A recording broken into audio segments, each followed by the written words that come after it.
Skilled ആയിട്ടുള്ള വിത്ത് advocate work experience ഉള്ള വ്യക്തിയാണെങ്കിൽ നിങ്ങൾക്ക് അവിടെ 1 വർഷം വരെ ജോബ് സെർച്ചിന് ചെയ്യാനുള്ള ഒരു ഓപ്ഷനാണ് ഇതിൻ്റെ ഡിസ്കഷനിൽ വന്നിരിക്കുന്നത്. പക്ഷേ കറക്റ്റായിട്ട് അതിന് ഉള്ള ഡിസ്ക്രിപ്ഷനോ കാര്യങ്ങളോ അല്ലെങ്കിൽ എന്തെല്ലാമാണ് എന്നുള്ള ഒരു കാര്യങ്ങൾ അവർ ഇതുവരെയായിട്ടും പുറത്ത് വിട്ടിട്ടുള്ള ഇങ്ങനൊരു വിസ പ്രൊവൈഡ് ചെയ്യാനുള്ള തീരുമാനം ഓൾറെഡി ആയിട്ടുണ്ട്. അത് കൂടുതലും IT, മെഡിക്കൽ, മെക്കാനിക്കൽ റിലേറ്റഡ് ആയിട്ടുള്ള എഞ്ചിനീയറിംഗ് പ്രൊഫഷൻ റിലേറ്റഡ് ആയിട്ടുള്ള ആളുകൾക്കാണ് കൂടുതലും എലിജിബിലിറ്റി.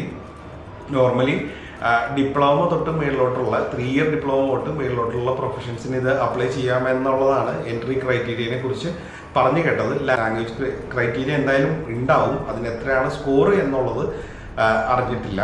പിന്നെ അതുപോലെ തന്നെ നിങ്ങൾ എത്ര ലിവിങ് എക്സ്പെൻസ് ട്രാൻസ്ഫർ ചെയ്യണം അങ്ങനെയുള്ള കാര്യങ്ങളൊന്നും ഇതുവരെയായിട്ടും ഡിസ്ക്ലോസ് ആയിട്ടില്ല. പക്ഷേ സ്റ്റേ ട്യൂൺഡ്, ഫോളോവേഴ്സ്. ഞങ്ങൾ